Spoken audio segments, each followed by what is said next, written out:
Rough endo plasmic reticulum है, वहाँ पर अमाइनो एसिड जो है वो प्रोटीन्स के अंदर कन्वर्ट होता है। तो ये ओवरऑल पिक्चर थी जो हम लोग ऑलरेडी देख चुके हैं। उसके बाद हमने मेटाबोलाइट्स का देखा, ओवरऑल फ्लक्स जो था कि फिजियोकेमिकल फैक्टर जो हैं जो कंट्रोल करते हैं rate of enzyme catalyse reaction. फिर ए सी में कन्वर्ट होता है और सी डी में कन्वर्ट होता है। ये एक स्टेडी स्टेट कंडीशन होती है कि जिसके अंदर आपके पास जो ए जो है वो नॉन इक्विलिब्रियम रिएक्शन में होता है। और नॉन इक्विलिब्रियम रिएक्शन कौन सा रिएक्शन होता है? इन विच the Km of the enzyme is considerably lower than the normal concentration of the substrate. Okay, कर रहा हूँ। So reaction जो glycolysis का था catalyzed by hexokinase, right? So ये वाला जो है ये फ्लक्स जनरेटिंग स्टेप था, क्योंकि या इसके अंदर जो Km है ग्लूकोज की वो 0.05 मिली मोल पर लीटर है, और ये well below the normal blood glucose concentration है जो कितनी होती है 3 to 5 मिली मोल पर लीटर, राइट। सो ये फ्लक्स जनरेटिंग रिएक्शन जो है वो आपको अंडरस्टैंड होना बहुत जरूरी है। Flux generating reaction is the first reaction in a pathway that is saturated with the substrate, right जी। फिर हमने एलोस्टेरिक और आपके पास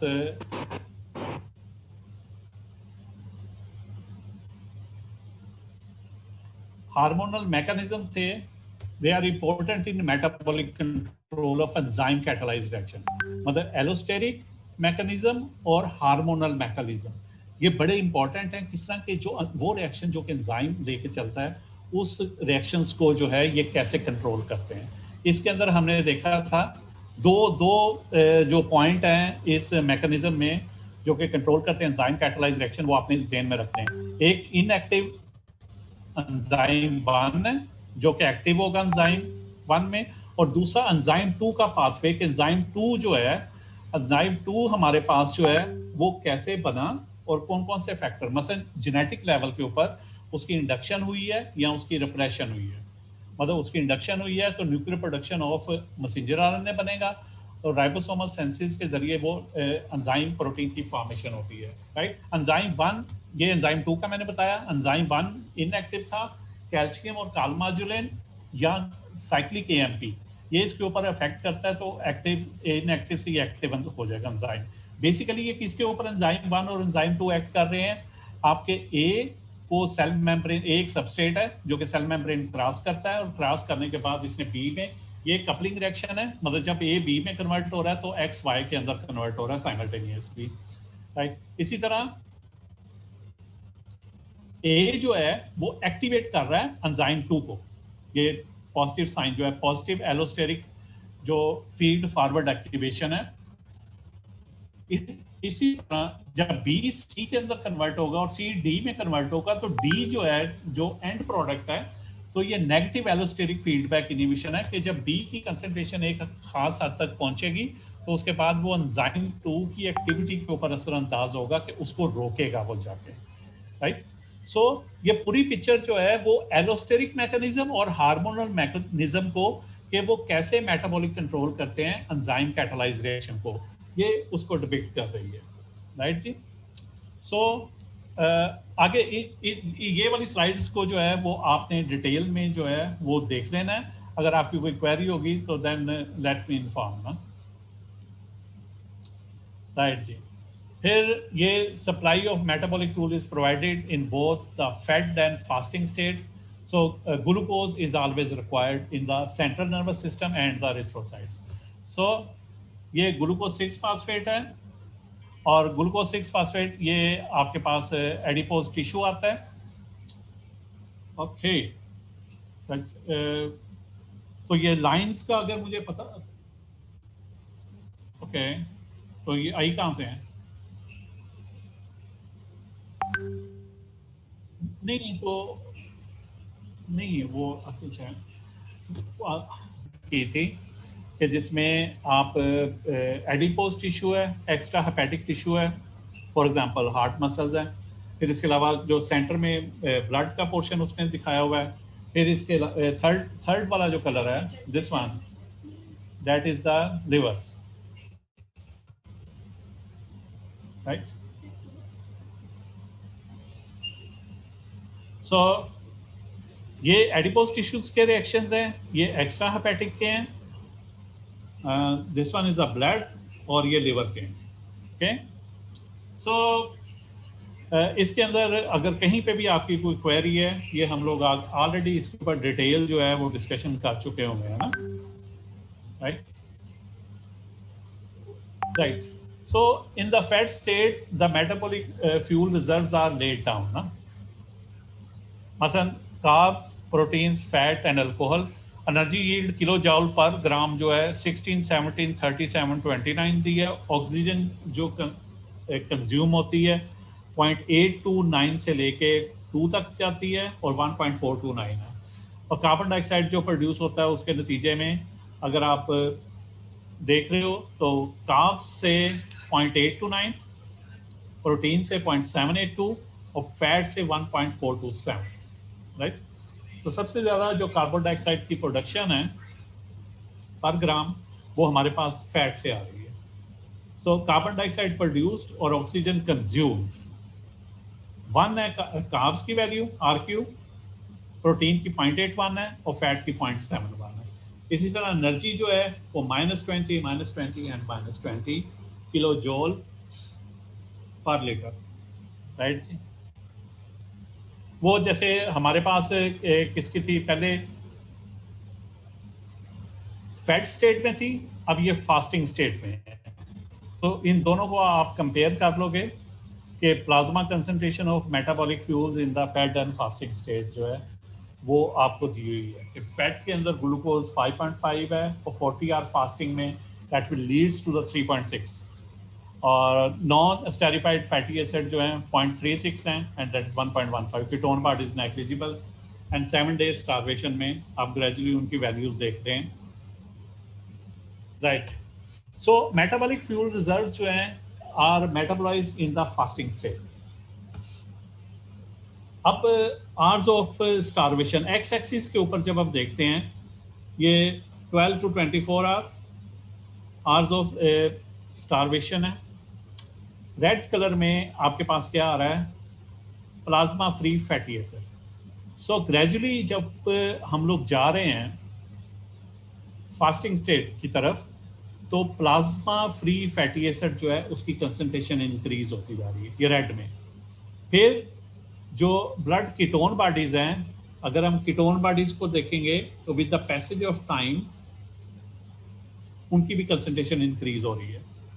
इसी तरह प्लाज्मा इंसुलिन को अगर हम देखेंगे तो वो प्लाज्मा इंसुलिन डिक्रीज करेगा और फिर जाके वो स्टेबल हो जाएगा। प्लाज्मा इंसुलिन जितना वो डिक्रीज कर रहा है प्लाज्मा ग्लूकागॉन जो है उतना ही इंक्रीज कर रहा है और फिर दोनों जाके एक दूसरे को स्टेबलाइज कर देते हैं। इसी तरह ब्लड ग्लूकोज है कि ब्लड ग्लूकोज लेवल जो है वो फॉल करेगा एंड देन 12 to 24 आवर के अंदर वो उसे स्टेबलाइज करेगा। और लीवर का ग्लाइकोजन लेवल जो है, लीवर में जो ग्लाइकोजन है वो 12 to 24 आवर के अंदर जो है वो डिप्लीट होगा। सो ये इसके अंदर डिटेल सारे का सारा दिया हुआ है कि आपके पास क्लिनिकल एस्पेक्ट्स जो हैं वो क्या हैं। मतलब आप कब जो है आप कीटोसिस की तरफ चले जाओगे, लैक्टेशन के अमल की तरफ कब जाओगे, और देन फिर हाइपोग्लाइसेमिक जो है वो या हाइपरग्लाइसेमिक जो है इंसुलिन और ग्लूकागॉन का एक दूसरे को एंटागोनाइजिंग इफेक्ट जो कि हम पहले देख रहे हैं वो इसके अंदर बयान किया होगा। फिर नॉन स्टेरिफाइड फैटी एसिड जो हैं वो जो लिवर के अंदर होंगे तो लिवर के अंदर जो है वो उसकी कीटो एसिडोसिस की तरफ, और दूसरे जो आपके मालिक्यूल्स हैं स्पेशली जो सबसे बड़ा मालिक्यूल है हमारे पास वो एनर्जी ड्रिवन वो आपके पास ग्लूकोज का मालिक्यूल है, राइट। और ये सारी चीज़ें लीड करेंगी अगर आपके पास अगर अनकंट्रोल्ड डायबिटीज़ की तरफ चले जाओ तो कीटोसिस में severe enough to result in the pronounce acidosis, ketoacidosis. Acetoacetate 3 hydroxybutyrate are relatively strong acid. Common result होता है from both the acidosis also considerably increase osmolarity of the extra cellular fluid. Right जी. अब ये पूरी की पूरी summary है हमारे सामने, जो कि एक दफ़ा आपने इसको ग्रेजुअली इन डेप्थ देखना है, अंडरस्टैंड करना है, क्योंकि पूरा मेटाबॉलिक पाथवे जो है, जो मेटाबॉलिज्म जब आप करोगे, चाहे कार्ब्स का है, चाहे प्रोटीन्स का है, चाहे लिपिड्स का है, तो अल्टीमेट आप इस कंक्लूजन के ऊपर पहुंचोगे. राइट. तो summary of the major metabolic features of the principal organs कि लिवर के अंदर क्या हो रहा है, ब्रेन में क्या हो रहा है, हार्ट में क्या हो रहा है, एडिपोज टिश्यू है, फास्ट ट्विच मसल है, स्लो ट्विच मसल है, किडनी है, एरिथ्रोसाइट्स हैं. फिर मेजर पाथवे आपको पता है लिवर्स में कौन से प्ले करते हैं, ग्लूकोनियोजेनेसिस, लिपोजेनेसिस वगैरह. ब्रेन में glycolysis, citric acid cycle. Heart के अंदर beta oxidation and citric acid cycle. Adipose tissue में लिपोजेनेसिस है, स्टेरिफिकेशन ऑफ फैटी एसिड है, लिपोलाइसिस है. फास्ट ट्विच में ग्लाइकोलाइसिस है और स्लो ट्विच मसल में beta oxidation citric acid cycle है. किडनी में ग्लूकोनियोजेनेसिस है और एरिथ्रोसाइट्स में anaerobic glycolysis pentose phosphate pathway है. सो जब हम यहाँ पे बात करते हैं तो आपका पूरे का पूरा वायवे वाला चैप्टर जो है वो इस स्लाइड के अंदर से निकल आता है, कि जिसके अंदर हम ऑर्गन बेस्ड कहते हैं कि पाथवे. जब हम जनरलाइज सिर्फ पाथवेज की तरफ जो है या साइकिल्स की तरफ चले जाएंगे तो हमें ये नहीं पता चलेगा कि किस ऑर्गन के अंदर जो है ये पाथवे जो है वो रोल प्ले क्या कर रहा है. राइट. और स्पेशली जब उन मेजर पाथवे को हम उस टिश्यू से एंटर नहीं करते तो हमें फिर ये पता नहीं चलता कि इस ऑर्गन के अंदर हमारे पास कौन से सबस्ट्रेट्स से जो उस मेजर पाथवे में इस्तेमाल होने थे. जैसे लिवर के अंदर फर्ज किया, मेन सबस्ट्रेट कौन से है, नॉन स्टेरिफाइड फैटी एसिड है, ग्लूकोज है इन फैट स्टेट है, लैक्टेट है, ग्लिसरॉल है, फ्रक्टोज है, अमीनो एसिड्स हैं एंड अल्कोहल्स हैं. इस तरह ब्रेन है, ब्रेन में ग्लूकोज है, अमीनो एसिड है, ketone particles in prolonged starvation. जब अगर ग्लूकोज अवेलेबल नहीं होता तो फिर कीटोन पार्टिकल्स जो हैं वो उसके रिप्लेसमेंट की तरफ चली जाएंगी. हार्ट है, हार्ट में कीटोन पार्टिकल्स हैं, non esterified fatty acid, lactate, chylomicron, VLDL, triacylglycerol, some glucose हैं. एडिपोज टिश्यू के अंदर और इसी तरह एरिथ्रोसाइट्स तक अगर हम जाते हैं तो वो ग्लूकोज में आ जाता है. सो मेजर जो प्रोडक्ट्स, ये जो सबस्ट्रेट्स है, तो फिर वो प्रोडक्ट जिसमें वो कन्वर्ट होते हैं वो सारी की सारी लिस्ट है, वो कौन कौन सी है. राइट जी. फिर इसी तरह जब हम आगे की तरफ देखते हैं तो हमारे पास स्पेशलाइज्ड एंजाइम है. अब स्पेशलाइज्ड एंजाइम जब हम देखते हैं तो फिर इन्हीं एंजाइम की डेफिशिएंसी की वजह से आपको कोई ना कोई क्लिनिकल सिम्टम जो है वो रोल प्ले करता है. सो दिस स्लाइड जो है ये समरी भी है इस पूरे इंटरकन्वेयर और मेटाबॉलिक पाथवे के चैप्टर की, और इसके अलावा जो है इससे हमें ये भी पता चल जाएगा कि कौन सा ऑर्गन है, उसमें कौन सा पाथवे है, कौन सा सबस्ट्रेट था, उसका एंड प्रोडक्ट जो वहाँ से निकला एक्सपोर्ट होके वो कौन सा था, और स्पेशलाइज्ड एंजाइम कौन से थे जो कि स्पेशली इस ऑर्गन के अंदर पाए जाते हैं. ये तो हमें पता है कि 46 जो हमारे पास क्रोमोसोम है उसके अंदर तमाम के तमाम जीन्स जो हैं वो पाए जाते हैं. राइट. लेकिन ये ज़रूरी नहीं है कि वो तमाम जीन्स जो हैं वो हर टिश्यू के अंदर या हर ऑर्गन के अंदर एक्टिव हों, क्योंकि हर टिश्यू या ऑर्गन का एनवायरनमेंट जो है वो डिफरेंट होता है. इसीलिए हम जब स्पेशलाइज्ड एंजाइम को देखते हैं तो हमें ये पता है कि रिप्रेशन या इंडक्शन के ज़रिए ये एंजाइम्स जो हैं वो पैदा होते हैं, और जब ये इंडक्शन या रिप्रेशन के ज़रिए पैदा होते हैं तो हमें पता चल जाता है कि इसकी डेफिशिएंसी से ये ऑर्गन प्रॉपर वे में काम नहीं कर रहा. राइट. या इसको जीन थेरेपी की ज़रूरत है, या कोई भी अदर दैन के जेनेटिक लेवल के ऊपर जो है इसका कोई इशू जो है वो कंसिडर किया जा रहा है. सो नेक्स्ट ये समरी है कि हमने पिछले जो चैप्टर था जिसके ऊपर कोई 3-4 लेक्चर हमने जो स्पेंड किए तो उसको आज हमने समराइज भी किया. So the products of the digestion provide the tissue with the building blocks of the biosensor complex molecule and also with the fuel of the metabolic fluid.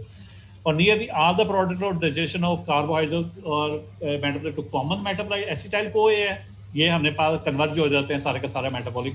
or before oxidation to carbon dioxide in the citric acid site. Acetyl-CoA जो है is a precursor of synthesis of long chain fatty acid and steroids and ketone bodies. So glucose provide carbon skeleton for the glycerol of tricyl glycerol and non-essential amino acid. So water soluble products or digestion are transported directly to the liver via the hepatic portal vein. Liver regulates the concentration of glucose and amino acid available to other tissues. Lipids and lipid soluble products or digestion enter the bloodstream from the lymphatic system, and the liver clears the remnants after the extrahepatic tissue have taken up fatty acids. So pathway are compartmentalized within the cell. जैसे हमें पता है कि glycolysis जो है वो कहाँ पर होती है, वो आपके साइटोसोल में है, राइट? इसी तरह जो आपके पास सिट्रिक एसिड साइकिल है, तो उसमें एंजाइम जो है वो माइटोकॉन्ड्रिया के अंदर पाए जाते हैं, and beta oxidation of fatty acid है, एटीपी सिंथेज का काम है, तो ये भी काम पे पाया जाता है, ये भी माइटोकॉन्ड्रिया के अंदर एग्जिस्ट करता है. So metabolic pathway are regulated by rapid mechanism affected with the activity of the existing enzyme, that is allosteric and covalent modification, and slow mechanism that affect the synthesis of enzyme. ये allosteric और hormone mechanism के लिहाज से हमने इसे detail में देखा था. So dietary carbs and amino acid in excess or requirement can be used for fatty acid and hence triacylglycerol synthesis. Right?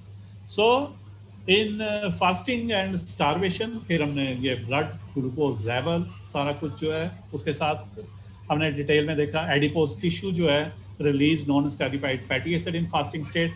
फिर most amino acid arising from the diet और from the tissue protein turnover can be used for the gluconeogenesis. Can neither fatty acid arising from the diet or from lipolysis of the adipose tissue tricyclic nor ketone body formed from fatty is the fasting state can provide substrate for gluconeogenesis. So the take home message is कि जब हम इस पूरे chapter को करते हैं तो basically जो पूरा मेटाबॉलिज्म है उसके हमें बाउंड्रीज का पता चल जाएगा कि वो पूरा का पूरा पाथवे क्या है ना, कि उसमें कार्ब्स क्या कर रहे हैं, लिपिड्स क्या कर रहे हैं और प्रोटीन्स जो हैं वो कहाँ पे क्या रोल प्ले कर रहे हैं. सो आपके जो भी क्वेश्चन होंगे जस्ट इनबॉक्स में आई वुड ट्राई कि वो आपको सेटिस्फाइड उनका आंसर जो है वो दिया जा सके. Thank you very much.